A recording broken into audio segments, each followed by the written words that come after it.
Hey guys, it's day 49, Quarantine Cuisine, Chom's home. It's the weekend, we have a couple days off. I'm making Gulf shrimp scampi. So, we got these 5 pound bag of Gulf shrimp from Louisiana the other day, in addition to our live crawfish and our soft shell crabs. And what I did was I took that 5 pound bag of shrimp and I separated it into 2, 4, 6, 8 shrimp in small Ziplocs. And that came out to, I don't know, like 7 or 8 bags of shrimp. So now anytime I want to cook shrimp on the fly, I just take out a bag and it defrosts in like 10 minutes. It's amazing. And they're these beautiful head-on Gulf shrimp. So I have 6 over there that I've already cleaned. And if you didn't see me clean these the last time, I'll show you. So they have their head on and they have the tail. And these are the legs right here. And it's really easy to clean. So you just go down to the last digit before this little piece. And you can take the whole tail off if you like, but I think it's really pretty. So I'm keeping it on. So we just literally just take it off. I mean, it's just so easy. It just comes off so easily. And so do the legs too. Okay, so that's it. I mean, can you see? It just comes off like in one full swoop. And we're gonna save those shells. And the last time I did a recipe with these shrimp, I saved those shells. So I'm just gonna add them to that bag that I put in the freezer, and we're gonna make shrimp stock with that whenever we have a minute. Okay, so we're just taking that off. And if the head freaks you out, you can take that off too. I mean, it's whatever. But I just think it's really, really pretty to see, any kind of seafood in its like true form, right? So the only thing we need to do is just clean this a little bit. We're gonna take that intestinal tract out. So you take the tip of a paring knife and you just go down the center, and you can usually see it. It's either clear or it's black, but it's just one line. It's really easy to get out, and that's it. Okay, perfect. So we'll put this dude over here, and we'll do the same thing for him.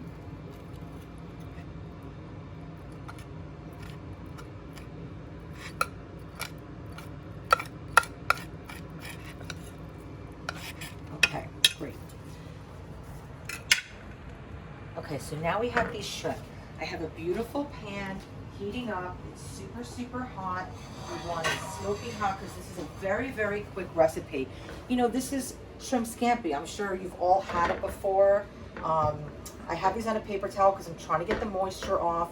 And what I'm going to do is just quickly flip that around so that I'm on the other side. And we're going to add some salt and pepper.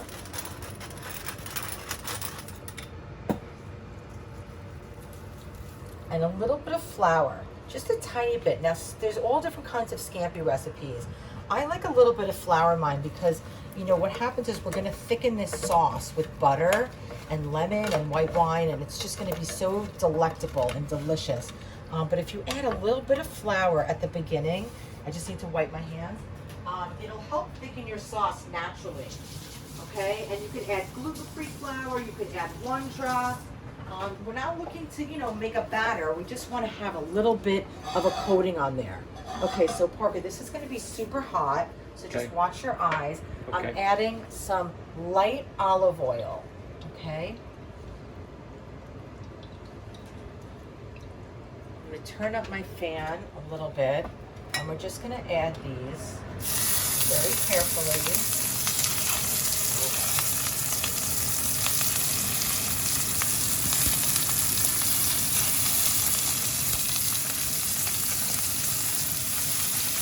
We want to give them some space, so we don't want to crowd the pan too much. Give everybody their fair share.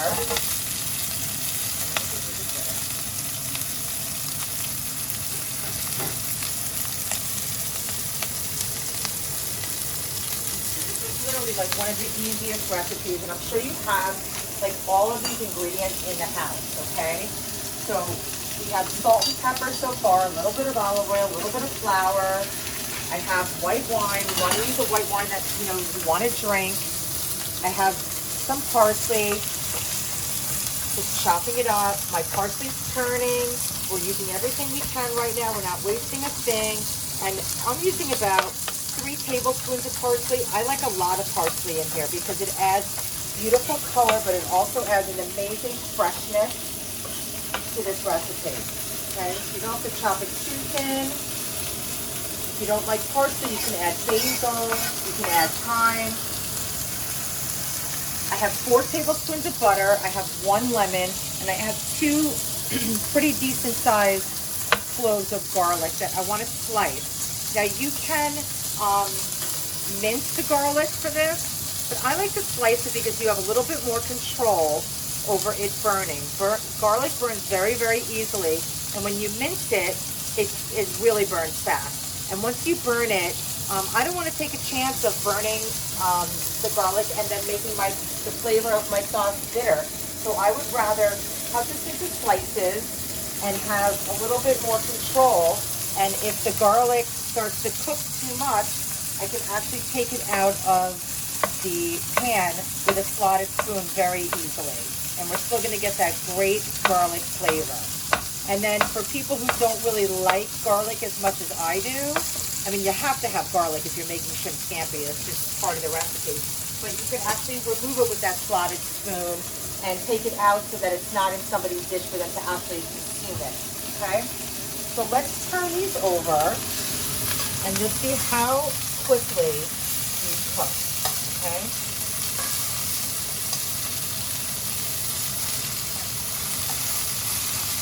Beautiful color. Oh my God. And you see, they're not like coated with flour. That flour just added a little bit more of an opportunity for them to brown. And it's going to thicken our sauce. So first we want to add just a tiny bit more olive oil. And I'm going to add this strategically in a couple little spots here. Right? And where those holes are, because I want my garlic to cook. So we're going to add a couple pieces here, a couple pieces here. Oh my God, it's smelling amazing. Right? So I'm just doing a strategic little, give that guy his own little apartment over there. That's your apartment. Okay. And you know how I like to season throughout. So I'm going to add a little bit more pepper to the top of this. I'm going to add a tiny bit more salt.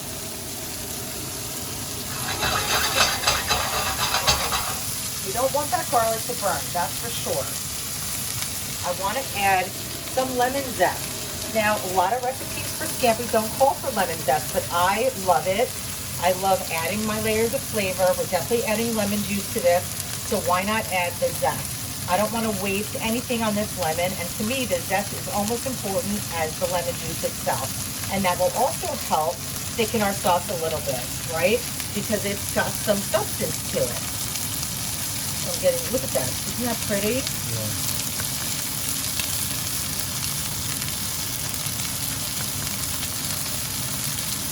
You could add lime zest, you could add grapefruit zest, you could add orange zest. So if you're out of a lemon and you want to do this recipe, just change the citrus. It's not a big deal. It'll be slightly different, but that's going to make it your own, right? I mean, that's what makes cooking differently. If you just change one ingredient to the recipe, then you're making it your own.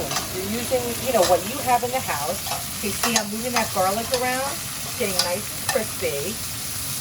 And this is almost done. And the garlic has a nice color on it. So what I want to do now is I'm going to add the juice of this lemon.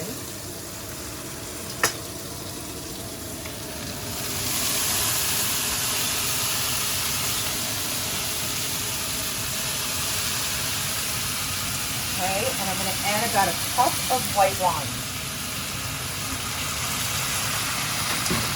So now I'm going to really turn my heat up. So I just cranked it up.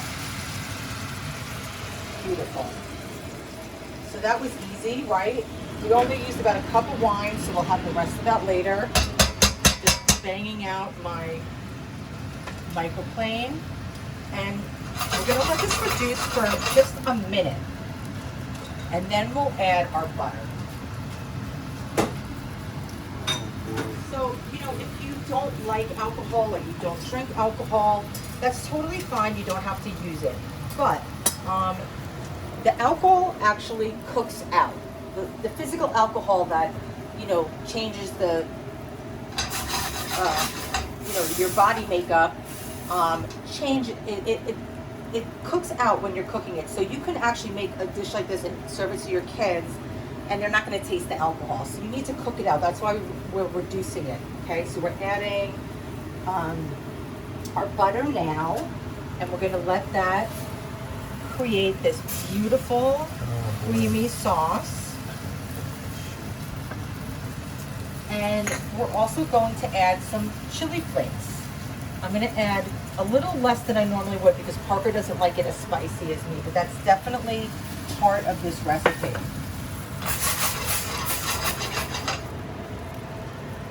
It's looking really beautiful. It's really beautiful. The one thing I'm not going to do today that I normally do is serve this with crusty bread. And the reason is we are eating so much bread these days, I have to just put a stop to it for this particular recipe. Seriously, I know, Parker, I'm sorry, but it's getting out of control. So what kind of bread would you normally have with this? Like a crusty French bread, a baguette, something that you toast. Yeah. And make it really crunchy so that you can soak up all those sauces. Got it. Sorry. Okay. That makes sense. I know. But okay, so I just added the parsley to that, and already, look at how beautiful that is. Just taste the sauce. Oh, it's such a classic recipe. It's so old school. You go to an Italian restaurant and you get shrimp scampi over linguine, or just in a bowl with some crusty bread, or just on a plate. I mean, this is just, it's so simple. I mean, I don't know how long this is taking, Parks, but it's just so easy, guys. I know you can do this. I know you can. 12 minutes? Yeah. Okay. It's pretty quick to make a beautiful dinner. And we're just gonna plate this up. And you know what I'm gonna do with this sauce? What? I'm gonna, just eat the shrimp and dip it in the sauce as I'm eating it. And then I'm just gonna drink it off my spoon because I don't wanna waste it. Wow. God, that sauce would be so good on pasta. Oh, boy. I know. Oh. Okay.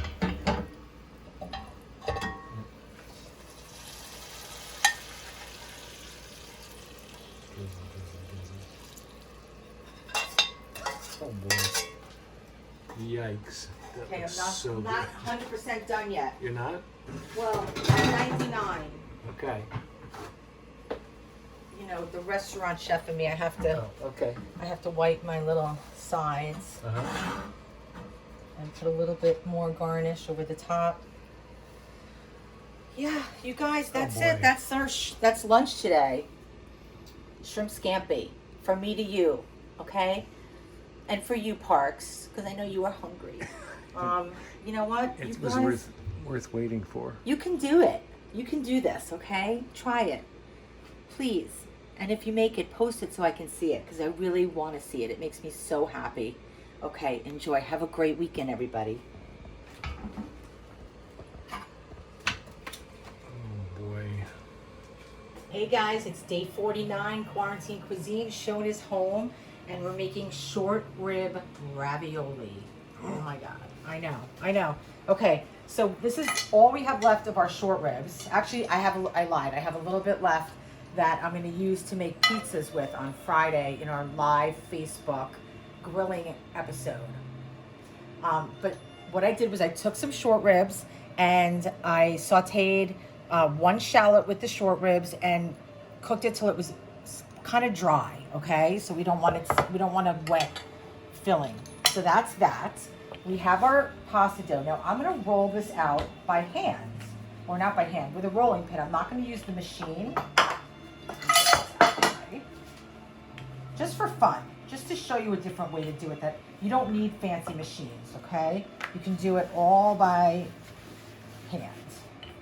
So we want it pretty thin, and we want a nice amount of flour in there because we don't want it to stick.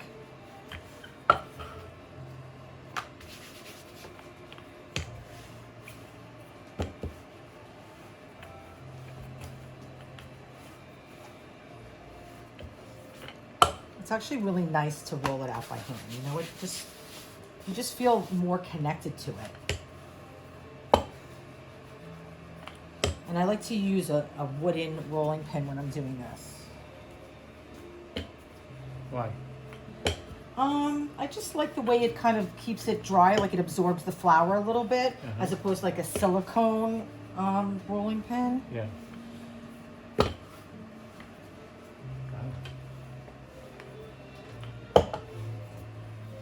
Okay, and I also have on the stovetop, I have boiling water that I salted. That's ready to go. Whoops.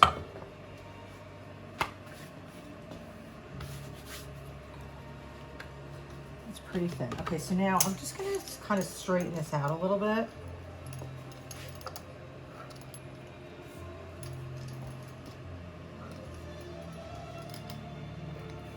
Okay.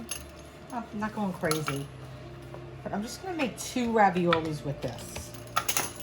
Okay, so anyway, you know what? I meant to use this. Because I want that beautiful edge. Okay.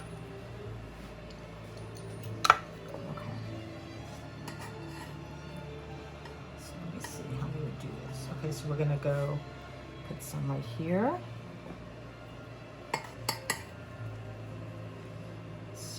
Here.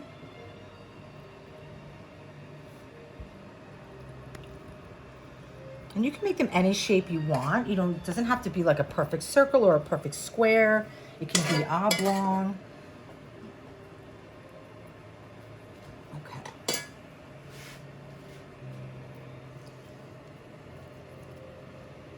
Here we go. So now we're just going to drape that over the top. Okay, get some of that air out around the filling. See that? Getting all those air pockets out. Yep. And then actually the best way to seal it, it's sealed on this side because that's where I flipped it over, is just to use this cutter. Right? Yeah, nice. Oh my God, that was beautiful. Wow. Okay. Yep. Now you could freeze these just like this, and you could freeze them a little bit before you cook them if you want to firm them up, if you're kind of paranoid about it, but we're going to be fine. So let's come over here. I have my water boiling.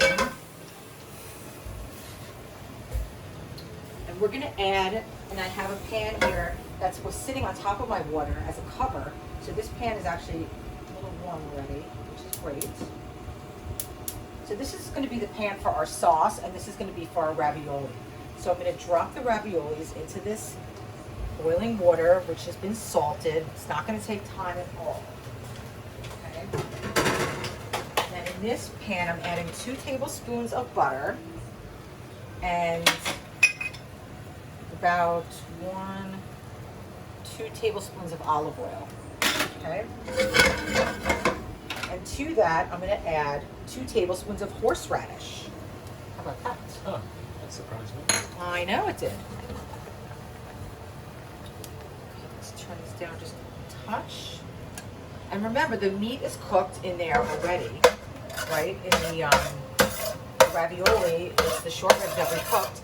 So we're really just cooking the noodle, and it's fresh pasta, so that's not going to take time at all. Okay. And Parker, I'm going to turn this on also and just let that get warm. So just watch out for that. Okay, so to this sauce, so this is a horseradish sauce, which goes really, really well with short ribs. This is a riff on a Scott Conant recipe that I saw many, many years ago. So I'm putting some black pepper. I'm putting a little bit of salt.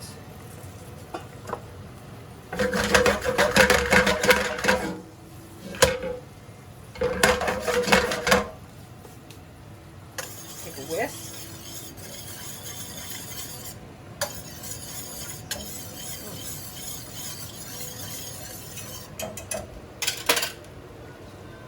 Okay.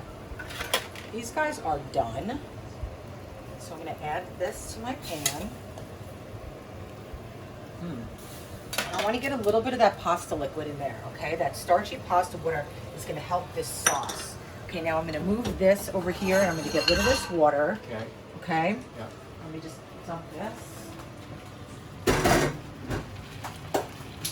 And to this, I'm gonna add 3 tablespoons of butter. Now I know this looks like a lot of butter, and it is, but we're making a little bit of a decadent dish right here, okay? It's gonna be very rich. We wanna make a brown butter with this. I'm getting a spoon behind you, Parks, so just bear with me. Got it.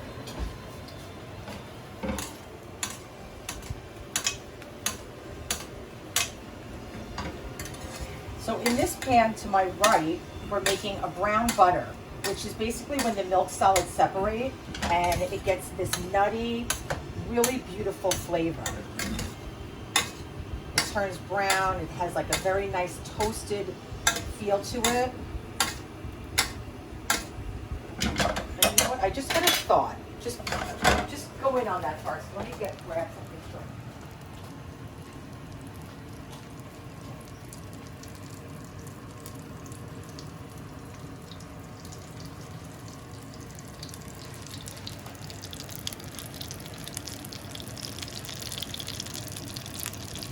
I'm back.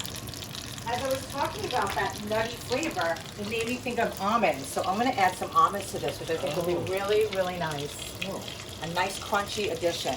Okay, so this is going to happen really fast. So I'm putting some fresh basil into my pasta with that beautiful butter horseradish sauce, and we're going to have these nice almonds in here. Look at that. Oh my God. Oh. You got lucky tonight, Parks. Yeah.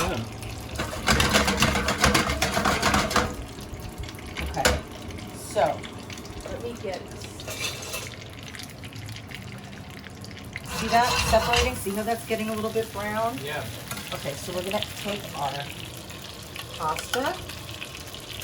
Parker and I are gonna share this. We share plates all the time. It's not a big deal. Add this horseradish sauce to that. Oh my God. OMG.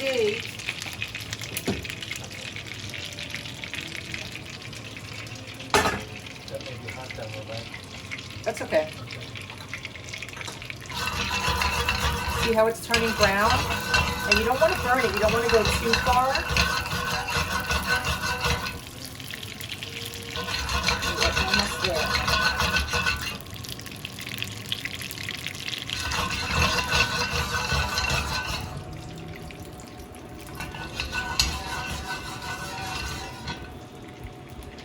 Just like that, it looks phenomenal, right? Yeah. I mean, It does.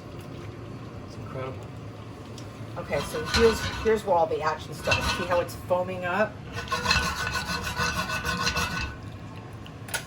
Okay. Yeah. So I don't think we're gonna need all of this butter, but we definitely want some of it, okay?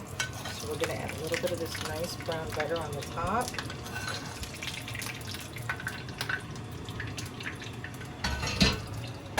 And then to the top of that, some Parmesan cheese. Oh, shoot. And that's it, you guys. That's our short rib ravioli with horseradish butter, horseradish brown butter, and sliced almonds. Whoa. Yeah, I think that's a winner. I think so too. In fact, I know it's a winner. Okay, you can do it. You can do it, guys. Wow. If you need help, just write me. You know how to reach me.